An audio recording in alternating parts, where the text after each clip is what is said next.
श्री स्वामी समर्थ. आपल्या हिंदू कॅलेंडरनुसार अश्विन महिन्याची कृष्ण पक्षातील चतुर्थी तिथी ही 31 ऑक्टोबर रोजी रात्री 9:30 सुरू होणार असून ही तिथी 1 नोव्हेंबर रोजी रात्री 9:19 संपणार आहे. उदय तिथीच्या आधारे आपल्याला संकष्टी चतुर्थीचे व्रत हे 1 नोव्हेंबरलाच करायचं आहे. तसेच संकष्टी चतुर्थी ही 4 शुभ संयोगात साजरी करण्यात येणार असून अश्विन संकष्टी चतुर्थीच्या दिवशी करवा चौथ आणि रुद्राभिषेक असा योगायोग देखील आला आहे आणि त्याशिवाय बुधवारचा दिवस देखील गणेश पूजेसाठी आहे. अशा प्रकारे आपल्याला संकष्टी चतुर्थीला 4 शुभ संयोग घडणार आहेत. संकष्टी चतुर्थीला सूर्योदयापासून रुद्राभिषेक करता येणार असून पूजेसाठी दिवसभर शिववास असणार आहे. तर या दिवशी आपण संकष्टी चतुर्थीचे व्रत करून गणपती बाप्पाची जर पूजा केली तर आपल्या जीवनातील सर्व विघ्न संकट दूर होतात. गणपती बाप्पाच्या आशीर्वादाने आपल्या सर्व मनोकामना पूर्ण होतात आणि कामातील सर्व अडथळे आणि अडचणी दूर होऊन आपल्याला प्रत्येक कामामध्ये यश प्राप्ती होते. आणि म्हणूनच आपल्याला या संकष्टी चतुर्थीच्या दिवशी आईनं आपल्या मुलासाठी गणपती बाप्पाला एक वस्तू अर्पण करायची आहे. ही वस्तू अर्पण केल्यानं आपल्या घरावरची संकट, विघ्न, बाधा तर दूर होणारच आहेत. त्याचबरोबर आपल्या मुलाच्या प्रगतीतील, अभ्यासातील, नोकरीत, व्यवसायात त्याला सर्वत्र यश प्राप्ती होणार आहे. त्याची भरभराट होणार आहे. तर हीच आता माहिती आज आपण या व्हिडिओमध्ये जाणून घेणार आहोत. तर संपूर्ण माहिती जाणून घेण्याकरिता व्हिडिओ शेवटपर्यंत पहा. तसेच चॅनलवर जे नवीन आहेत त्यांनी चॅनलला सबस्क्राईब करा. व्हिडिओ पाहत असताना व्हिडिओला लाईक करायला विसरू नका. तर आज आपण या व्हिडिओमध्ये 2 उपाय जाणून घेणार आहोत. एक उपाय आईनं आपल्या मुलांसाठी करायचा आहे आणि दुसरा उपाय आपल्या घराच्या भरभराटीसाठी, आपल्या घरातील सर्व विघ्न, बाधा दूर होण्यासाठी असे 2 उपाय आपल्याला करायचे आहेत. तर संकष्टी चतुर्थीच्या दिवशी भगवान श्री गणेशांची पूजा केल्यानं आपल्या जीवनामध्ये सुख आणि समृद्धी येते. तसेच माता भगिनी त्यांच्या मुलांच्या जीवनामध्ये दीर्घायुष्यासाठी तसेच सौभाग्य वृद्धीमध्ये वाढ होण्यासाठी संकष्टी चतुर्थीचे व्रत करत असतात.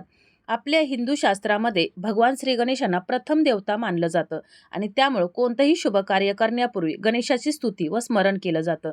आणि या संकष्टी चतुर्थीला श्री गणपतीरायांचं पूजन केल्यानं केतू ग्रह आणि बुध ग्रह यांचे अशुभ परिणाम देखील नष्ट होतात. त्यामुळंच शास्त्रामध्ये श्री गणपतीरायांना विघ्नहर्ता असं देखील म्हटलं जातं. आणि म्हणूनच गणपती बाप्पांचे पूजन केल्यानं आपल्या जीवनातील सर्व विघ्न, संकट दूर होतात, संपून जातात. आणि म्हणूनच या संकष्टी चतुर्थीच्या दिवशी व्रत करणाऱ्यांनी व व्रत न करणाऱ्यांनी देखील चंद्राचं दर्शन अवश्य घेतलं पाहिजे. तर आता आपल्याला हा उपाय करण्यासाठी आईनं मुलासाठी गणपती बाप्पांना एक वस्तू अर्पण करायची आहे आणि त्यासाठी आईनं काय करायचं आहे की एक पाट घ्यायचा आहे किंवा चौरंग घ्यायचा आहे आणि या चौरंगावरती लाल रंगाचं एक वस्त्र अंतरायचं आहे. जर लाल रंगाचं वस्त्र नसेल तर पिवळ्या रंगाचं अंतरलं तरी देखील चालू शकतं. त्यानंतर गणपतीरायांची एखादी मूर्ती घ्यायची आहे किंवा फोटो असेल तरी देखील चालेल आणि तो त्यावर स्थापित करायचा आहे. हा फोटो किंवा ही मूर्ती स्थापित करताना आपल्याला अशा पद्धतीने स्थापित करायचे आहे की आपण पूजन करताना आपलं तोंड हे पूर्व किंवा उत्तर दिशेला यावं. त्यानंतर आपल्याला गणपती बाप्पांना धूपदीप दाखवायचा आहे. बाप्पांना सिंदूर, अक्षदा, हळद, कुंकू, पिवळ्या रंगाची फुलं, लाल रंगाची फुलं अर्पण करायची आहेत. त्यानंतर आपल्याला गणपती बाप्पांच्या आवडत्या प्रिय अशा दुर्वा देखील आपल्याला अर्पण करायच्या आहेत आणि गणपती बाप्पांचं आपल्याला विधिवत पूजन करायचं आहे. आणि हे पूजन करत असताना आपल्याला ओम गणेशाय नमः किंवा ओम गणपते नमः या मंत्राचं उच्चारण देखील करत राहायचं आहे. कमीत कमी आपल्याला 108 वेळा या मंत्राचं उच्चारण अवश्य करायचं आहे. यानंतर आपल्याला गणपती बाप्पांची आरती करायची आहे आणि गणपती बाप्पांना आवडणारे मोदक किंवा लाडू किंवा तिळापासून बनवलेला कोणताही गोड पदार्थाचा नैवेद्य आपण बाप्पांना दाखवायचा आहे. तर आता हे सर्व झाल्यानंतर आता गणपती बाप्पांची विधिवत पूजा झाल्यानंतर आपल्या मुलाला पूर्व दिशेकडे तोंड करून आपल्याला त्याला पाठावर बसवायचे आहे. त्यानंतर आपल्याला 108 मूग मोजून 108 मूग आपल्याला घ्यायचे आहेत. त्यानंतर आपल्याला एक सुपारी घ्यायची आहे, 2 लवंगा घ्यायच्या आहेत आणि 2 वेलची घ्यायच्या आहेत आणि हे सर्व आपल्याला एका लाल नवीन वस्त्रामध्ये ठेवायचं आहे. त्यानंतर त्याच्यावरती आपल्याला हळदी कुंकू व्हायचं आहे, अक्षदा व्हायच्या आहेत. आपल्याकडे जर लाल रंगाची, पिवळ्या रंगाची फुलं असतील तर ती देखील अर्पण करायची आहेत. आणि हे सर्व झाल्यानंतर आपल्याला ही पोटली बांधायची आहे. त्यानंतर आपण आपल्या मुलाच्या वरून आपल्याला ही 7 वेळा उतरवायची आहे. ज्याप्रमाणे आपण एखाद्या लहान मुलाची दृष्ट काढतो तर त्याप्रमाणे आपल्याला ही पोटली या मुलाच्या वरून उतरवायची आहे. त्यानंतर हे जे करत असताना आपल्याला आपल्या मुलाच्या प्रगतीसाठी नोकरीत त्याला यश प्राप्ती मिळण्यासाठी, अभ्यासात त्याची प्रगती होण्यासाठी, व्यवसायात त्याची प्रगती होण्यासाठी, तसेच त्याच्या बाबतीतली जी काही आपल्या मनामध्ये काही समस्या असतील, तर त्या सर्व दूर होण्यासाठी आपल्याला ही जी पोटली उतरत असताना, ही दृष्ट काढतो त्याप्रमाणे काढत असताना आपल्याला ज्या मनातील ज्या काही इच्छा असतील, मनोकामना असतील, तर त्या आपण बोलून दाखवायच्या आहेत आणि आपल्या मुलाच्या सर्व अडचणी, आपल्या मुलाच्या सर्व बाधा दूर होऊ दे आणि आपल्या मुलाला अभ्यासात, नोकरीत, प्रत्येक कामामध्ये यश प्राप्ती होऊ दे, त्याची प्रगती होऊ दे, असं या आपण उतरत असताना आपल्याला बोलायचं आहे. त्यानंतर आता आपल्याला ही पोटली घ्यायची आहे आणि ही गणपती बाप्पांच्या चरणाजवळ आपल्याला ठेवायची आहे. गणपती बाप्पांना ही अर्पण करायची आहे. त्यानंतर जर समजा तुमचा जर मुलगा जवळ राहत नसेल किंवा परत बाहेर गावी असेल किंवा तो हॉस्टेलला राहत असेल, तरी देखील तुम्ही हा उपाय आपल्या मुलासाठी करू शकता. तर तुम्ही काय करायचं आहे, तर तुम्ही त्याच्या नावाने तुम्ही ही जी वस्तू आहे तर ती बांधायची आहे आणि गणपती बाप्पाजवळ तुम्ही अर्पण करायचे आहे. जरी मुलगा नसेल तरी देखील किंवा ही मुलगी वरून सुद्धा आपण करू शकतो. आणि जर तुमचा मुलगी जवळ जर नसेल तर तुम्ही ही जी पोटली आहे तर ती बांधायची आहे आणि आपल्या मुलाच्या नावाने ही गणपती बाप्पाच्या चरणाजवळ अर्पण करायचे आहे, ठेवायचे आहे. त्यानंतर आपण ठेवत असताना गणपती बाप्पांच्या जवळ ठेवत असताना देखील या पोटलीवरती आपल्याला हळदी कुंकू अक्षदा व्हायच्या आहेत आणि गणपती बाप्पांजवळ आपल्याला मनोभावे प्रार्थना करायची आहे. आपल्या मुलाच्या प्रगतीसाठी, त्याच्या यशासाठी, त्याच्या नोकरीसाठी, सर्व कामात त्याला यश प्राप्ती व्हावी यासाठी आपण गणपती बाप्पांजवळ प्रार्थना करायची आहे आणि ही जी पोटली आहे तर ही गणपती बाप्पांजवळ आपण अर्पण करायची आहे. त्यानंतर आपण दुसऱ्या दिवशी गणपती संकष्टी चतुर्थीच्या दुसऱ्या दिवशी आपण ही पोटली घ्यायची आहे आणि आपल्याला त्यातील जे सुपारी आहे, लवंग आहे आणि वेलची आहे, तर ती काढायची आहे आणि हे जे मूग आहेत, 108 मूग जे आपण गणपती बाप्पांना अर्पण केलेले होते, तर ते एखाद्या वाहत्या पाण्यात आपल्याला विसर्जित करायचे आहेत, जे आपण मुलावरून उतरलेले आहेत.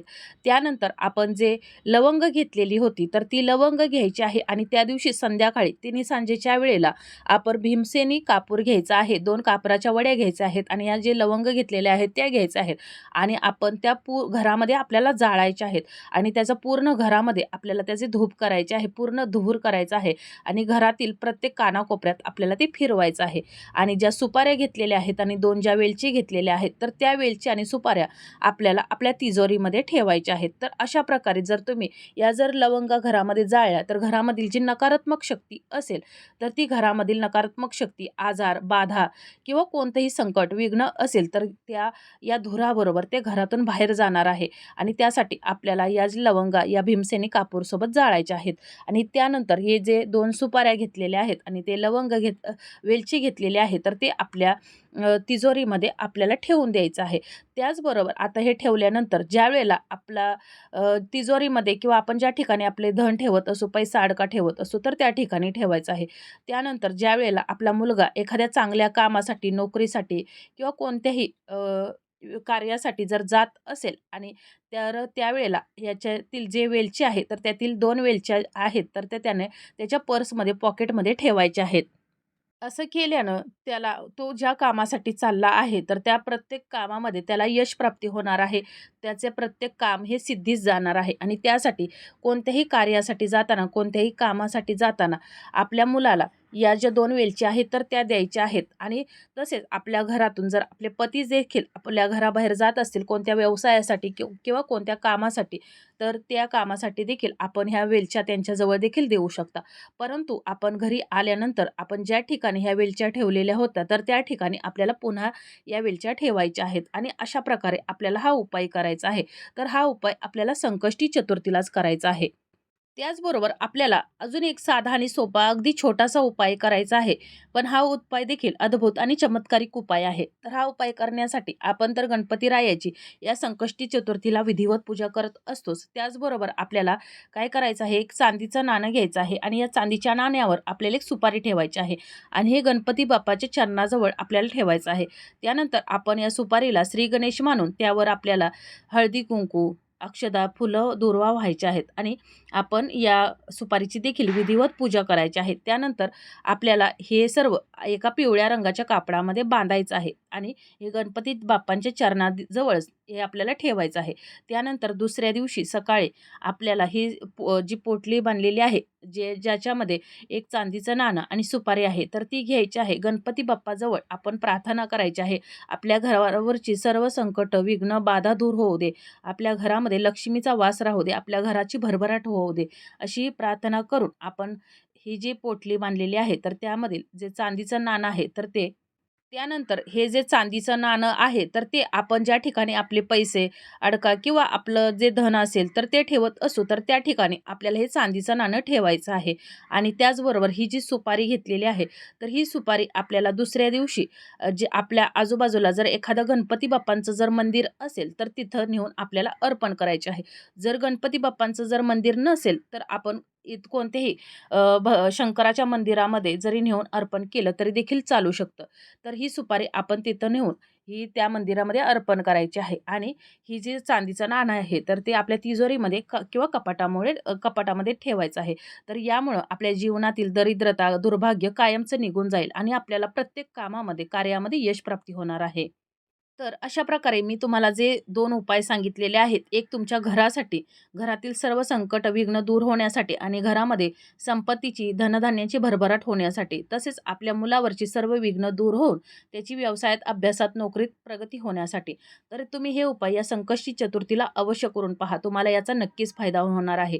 तर तुम्हाला माहिती कशी वाटली हे कमेंट करून जरूर कळवा. माहिती आवडली असेल तर व्हिडिओला लाईक करा, चॅनलला सबस्क्राईब करा आणि हा व्हिडिओ जास्तीत जास्त शेअर करा. लवकरच भेटू अशाच एका नवीन माहितीमय आणि भक्तिमय व्हिडिओसोबत. तोपर्यंत धन्यवाद.